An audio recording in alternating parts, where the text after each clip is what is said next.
जय श्री राम। आज जो हम चैप्टर स्टार्ट करने वाले हैं वो डायरेक्टर है। डायरेक्टर का पहला चैप्टर आज हम रिकॉर्ड करेंगे। मेरा मानना है कि देखिए, मैं भी आपकी तरह एक फाइनल स्टूडेंट हूँ। मैं ये नहीं जानता कि मेरा शेयर किया हुआ ऑडियो आपको कितना हेल्पफुल होगा, लेकिन बिलीव कीजिए कि जितने बार आप पढ़ते हैं, अगर फास्ट रिवीजन करना है तो ये ऑडियो क्लिप एक बार ज़रूर सुनिए आप। चलिए, सबसे पहला डायरेक्टर का जो चैप्टर है उसे हम स्टार्ट करेंगे सेक्शन 149 से। सेक्शन 149 से सेक्शन 172 तक ये चैप्टर है। सबसे पहले सेक्शन 149 सब सेक्शन 1 का फर्स्ट प्रोविजो डायरेक्टर के minimum and maximum number of directors कितना होना चाहिए कंपनी में, इसके बारे में बताता है। एक पब्लिक कंपनी में मिनिमम डायरेक्टर 3 होना चाहिए, एक प्राइवेट कंपनी में मिनिमम डायरेक्टर 2 होने चाहिए, एक ओपीसी कंपनी में मिनिमम डायरेक्टर 1 होना चाहिए। सभी कंपनी की मैक्सिमम लिमिट जो है वो 15 है। अगर 15 से ज़्यादा हम डायरेक्टर अपॉइंट करना चाहते हैं कंपनी में तो हमें एसआर इन जनरल मीटिंग पास करना होता है। बट 2 कंपनी ऐसे हैं जिसे एक्सेप्शन दिया गया है एक्ट में। वो 2 कंपनी कौन है? तो वो पहला कंपनी है section 8 company, and section 8 company के बाद दूसरी कंपनी जो है वो गवर्नमेंट कंपनी है, जिसमें एसआर के जगह आप ओआर पास करके भी maximum number of directorship utilize कर सकते हैं कंपनी के लिए। फिर सेकंड प्रोविजन जो है सेक्शन 149 सब सेक्शन 1 का, वो वुमेन डायरेक्टर से रिलेटेड है। किस कंपनियों में वुमेन डायरेक्टर कंपलसरी है? तो लिस्टेड कंपनी में वुमेन डायरेक्टर होना कंपलसरी है। दूसरी वो कंपनी जो इस प्रोविज़न को इस कंडीशन को फुलफ़िल करे कि उस कंपनी का पेड अप शेयर कैपिटल अगर 100 करोड़ या 100 करोड़ से ज़्यादा हो, एंड उस कंपनी का टर्नओवर 300 करोड़ या 300 करोड़ से ज़्यादा हो, तो उस कंपनी में वुमेन डायरेक्टर अपॉइंट करना कंपलसरी माना गया है। एक वुमेन डायरेक्टर जब भी वैकेंट करेगा तो उसकी अपॉइंटमेंट कितने दिनों में होना चाहिए, उसकी वैकेंसी को जो फिलफिल किया जाएगा वो बोर्ड ऑफ डायरेक्टर के द्वारा किया जाएगा within 3 month and next board meeting whichever is a earlier. 3 month and next board meeting 3 month from the date of such vacancy, जिस दिन वैकेंसी वाइज वहाँ से 3 month and next board meeting जो आएगा, जो सबसे पहले आ जाए अर्लीस्ट उसको ले लेंगे हम।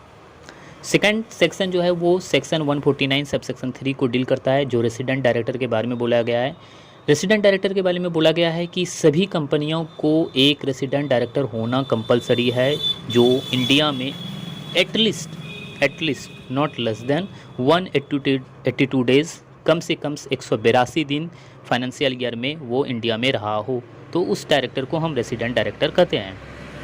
नेक्स्ट प्रोविज़न जो है सेक्शन 149 सेक्शन 3 है, जो रिमूव कर चुका है, ट्रांजिशन प्रोविज़न है ये।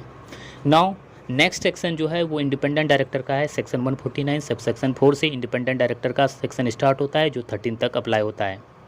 सबसे पहले जानते हैं कि इंडिपेंडेंट डायरेक्टर किस कंपनी में लगता है।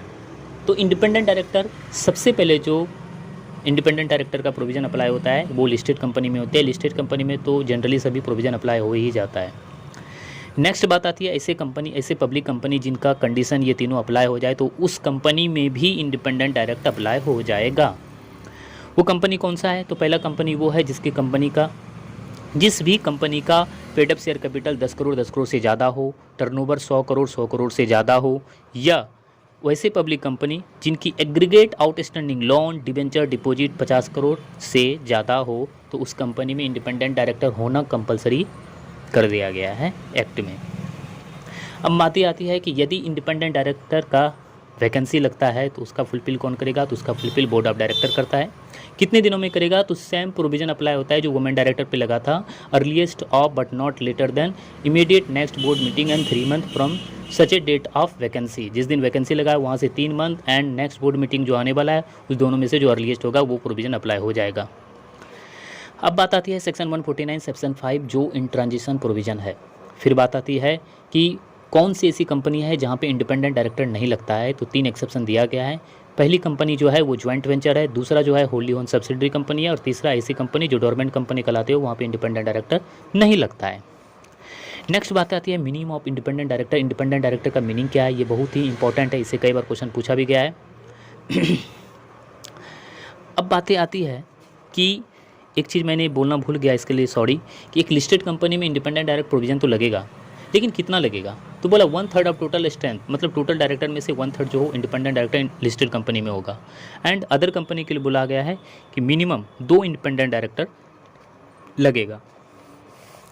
अब आइए सेक्शन 149 सब सेक्शन 6 पे।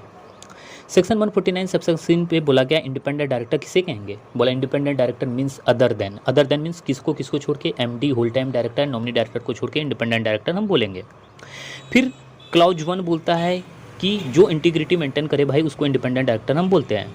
क्लॉज भी बोलता है कि हम इंडिपेंडेंट डायरेक्टर किसे नहीं अपॉइंट कर सकते हैं, तो बोला कोई भी प्रमोटर छाछ का हो, छाछ बोले तो कंपनी, होल्डिंग, सब्सिडरी, एसोसिएट। कौन सी व्यक्ति इंडिपेंडेंट डायरेक्टर और नहीं हो सकते हैं, तो बोला कोई भी व्यक्ति अगर वो रिलेटेड है प्रमोटर और डायरेक्टर ऑफ छाछ का, तो वो भी बंदा इंडिपेंडेंट डायरेक्टर के रूप में अपॉइंट नहीं हो सकता है। क्लॉज सी बोलता है कि ऐसे व्यक्ति जो पिक्यूनरी रिलेशनशिप रखा हो छाछ के साथ, तो वैसे कंपनी, वैसे डायरेक्टर को भी हम इंडिपेंडेंट डायरेक्टर के रूप में अपॉइंट नहीं कर सकते हैं। इसमें एक एक्सेप्शन दिया क्या, अदर देन मतलब बोला रेम्युनरेशन लेने वाले बंदे को इंडिपेंडेंट डायरेक्टर कर सकते हैं। एंड दूसरा, जिसकी ट्रांजैक्शन एक्सीड नहीं हुआ हो 10% ऑफ टोटल इनकम से, या सच अमाउंट एज में भी प्रिस्क्राइब, या कोई अमाउंट प्रिस्क्राइब किया गया है एक्ट में, तो उसको लेंगे। ये कब होना चाहिए, ये लिमिट हम during the immediately preceding financial year and current financial year देखेंगे। Immediate to preceding financial year and current financial year, इस चीज़ को हम देखने के लिए चेक करेंगे। फिर बात बोला कि भाई रिलेटिव का ही कुछ भैया है कि आपका रिलेटिव क्या क्या नहीं होना चाहिए। बोला एक डायरेक्टर जो इंडिपेंडेंट डायरेक्टर के रूप में अपॉइंट होना चाहता है उसका रिलेटिव क्या नहीं रखना चाहिए, तो बोला होल्डिंग नहीं होना चाहिए सिक्योरिटी का या इंटरेस्ट का किसी में भी, छाछ के किसी भी कंपनी में, कंपनी हो, होल्डिंग हो, सब्सिडरी हो, एसोसिएट हो, do immediate presiding financial year and current financial year में। इसमें से एक रिलीफ दिया गया रिलेटिव को कि रिलेटिव होल्ड कर सकता है। रिलेटिव क्या होल्ड कर सकता है, तो रिलेटिव बोला कि less than 2% of add up share capital रख सकता है और वैल्यू जो है वो 50 लाख तक का रख सकता है। रिलेटिव इंडेप्टेड भी नहीं हो छाछ में, रिलेटिव गारंटीड भी नहीं दिया हो या सिक्योरिटी भी नहीं दिया गया। उसके बाद बोला अभी तक तो रिलेटिव का बात हुआ, रिलेटिव के साथ साथ हिमसेल्फ एंड रिलेटिव। हिमसेल्फ में बोला कि वो पोजीशन क्या हेल्ड नहीं करेगा, बोला की मैनेजरियल पोजीशन नहीं होना चाहिए एंड एम्प्लॉय भी नहीं होना चाहिए। फिर नेक्स्ट बोला गया कि कोई भी हिमसेल्फ या रिलेटिव मतलब डायरेक्टर खुद या उसके रिलेटिव 2% से ज़्यादा वोटिंग पावर नहीं रखा हो। उसके बाद आता है सेक्शन 149 सबसेक्शन 6 जो डायरेक्टर के द्वारा डिक्लेरेशन किया गया है। डायरेक्टर के द्वारा क्या क्या डिक्लेरेशन होगा, तो बोला डायरेक्टर, हर इंडिपेंडेंट डायरेक्टर अपनी फर्स्ट बोर्ड मीटिंग में जब वो अपॉइंट हुआ उसका जो पहला बोर्ड मीटिंग आया उसमें वो पार्टिसिपेट करेगा और डिक्लेयर करेगा। डिक्लेयर क्या करेगा, बोलेगा ही is not interested in any contract and agreement. उसके बाद डायरेक्टर फर्स्ट मीटिंग जो एवरी फाइनेंशियल ईयर होगा उसमें बोलेगा और जब उसके स्टेटस में चेंजिंग होगा तब वो बोलेगा। Now the section 149 subsection 9 remuneration of independent director. Remuneration क्या होगा, एक इंडिपेंडेंट डायरेक्टर का रेम्युनरेशन क्या होगा, तो बोला एक डिपेंडेंट डायरेक्टर को रेम्युनरेशन मिलेगा way of fees, way of reimbursement expenses and way of profit related commission. बस एक इंडिपेंडेंट डायरेक्टर को क्या नहीं मिलने वाला है, तो he shall not be entitle to any stock option, उसे स्टॉक ऑप्शन नहीं मिलेगा। अब बात आती है कि एक इंडिपेंडेंट डायरेक्टर का टेन्योर क्या होगा, तो भाई एक इंडिपेंडेंट डायरेक्टर का टेन्योर तो 5 ईयर होगा। एक इंडिपेंडेंट डायरेक्टर को हम रीअपॉइंट कर सकते हैं बट रीअपॉइंट करने के लिए हमको एसआर इन जनरल मीटिंग पास करना होगा। 2 टर्म अपॉइंट होने के बाद एक इंडिपेंडेंट डायरेक्टर को 3 साल का कूलिंग पीरियड लगेगा। उसके बाद लायबिलिटी के बोला गया एक इंडिपेंडेंट डायरेक्टर में रोटेशन और प्रोविजन अप्लाई नहीं होगा। फिर बात आती है नेक्स्ट सेक्शन का, नेक्स्ट सेक्शन है सेक्शन 150 बोलता है सिलेक्शन ऑफ इंडिपेंडेंट डायरेक्टर। एक इंडिपेंडेंट डायरेक्टर का सिलेक्शन कैसे करेंगे, तो बोला एक इंडिपेंडेंट डायरेक्टर का सिलेक्शन जो होगा वो डाटा बैंक से होगा और डाटा बैंक जो मेंटेन किया जा रहा है वो मिनिस्ट्री ऑफ अफेयर्स के द्वारा मेंटेन किया जाएगा जो कि हरियाणा में अभी स्टेबलाइज किया गया है। बोला एक व्यक्ति जो इंडिपेंडेंट डायरेक्टर हो या इंडिपेंडेंट डायरेक्टर के लिए अप्लाई कर रहा है तो उसे अप्लाई वो कर सकता है, 1 ईयर के लिए कर सकता है, 5 साल के लिए कर सकता है या लाइफ टाइम के लिए कर सकता है। हमेशा रेन्यूअल होगा 30 दिन पहले जब वो रेन्यूअल 5 ईयर एक्सपायर करने वाला हो। एक इंडिपेंडेंट 5 साल के लिए अप्लाई कर सकता है या 1 साल के लिए या लाइफ टाइम के लिए कर सकता है। एक इंडिपेंडेंट डायरेक्टर वही बन सकता है जो ओपी सेट का एग्ज़ाम पास किया हो, वो व्यक्ति इंडिपेंडेंट डायरेक्टर के रूप में अप्लाई कर सकता है डाटा बैंक में। Online proficiency self assessment test वो सभी को देना पड़ेगा, 1 साल में पास होना पड़ेगा। पास होने का जो परसेंटेज रखा गया है वो 60% रखा गया है। एग्ज़ाम आप कितने भी बार दे सकते हैं, कोई दिक्कत नहीं है। कुछ ऐसे डायरेक्टर हैं जिन्हें ओपी सेट एग्ज़ाम से एग्जाम्पशन दिया गया है वो कौन से डायरेक्टर हैं, तो ऐसे की मैनेजरियल पर्सन या ऐसे डायरेक्टर जो किसी भी कंपनी में 10 साल तक काम किया हो, कौन सी कंपनी में, तो लिस्टेड कंपनी में काम किया हो या अनलिस्टेड पब्लिक कंपनी में काम किया हो, जिसका कैपिटल 10 करोड़ से ज़्यादा हो, या ऐसे बॉडी कॉरपोरेट जो लिस्टेड हो स्टॉक एक्सचेंज में, तो ऐसे डायरेक्टर या की मैनेजरियल पर्सन को एप्लीकेशन या ओपी सेट के लिए एग्ज़ाम देने की आवश्यकता नहीं है। अब जो नेक्स्ट सेक्शन आता है वो सेक्शन 151 आता है, small share holder. Small share holder किसे कहते हैं, तो बोला एक ऐसा शेयर होल्डर जिसके पास जो शेयर हो उसकी नॉमिनल वैल्यू 20,000 से ज़्यादा नहीं हो। ये सेक्शन कई बार पूछा गया है। इस सेक्शन में एक बड़ी क्वेश्चन ये आता है कि क्या एक कंपनी को एक स्मॉल शेयर होल्डर अपॉइंट करना कंपलसरी है, तो आंसर है no, it's not compulsory, it's discretionary. क्यों? क्योंकि एक्ट में जो प्रोविज़न लिखा गया है वो ये लिखा गया है कि एक लिस्टेड कंपनी में have one director elected by such small share holder, मतलब एक लिस्टेड कंपनी में एक ऐसे डायरेक्टर हो सकता है जो स्मॉल शेयर होल्डर अपॉइंट करे।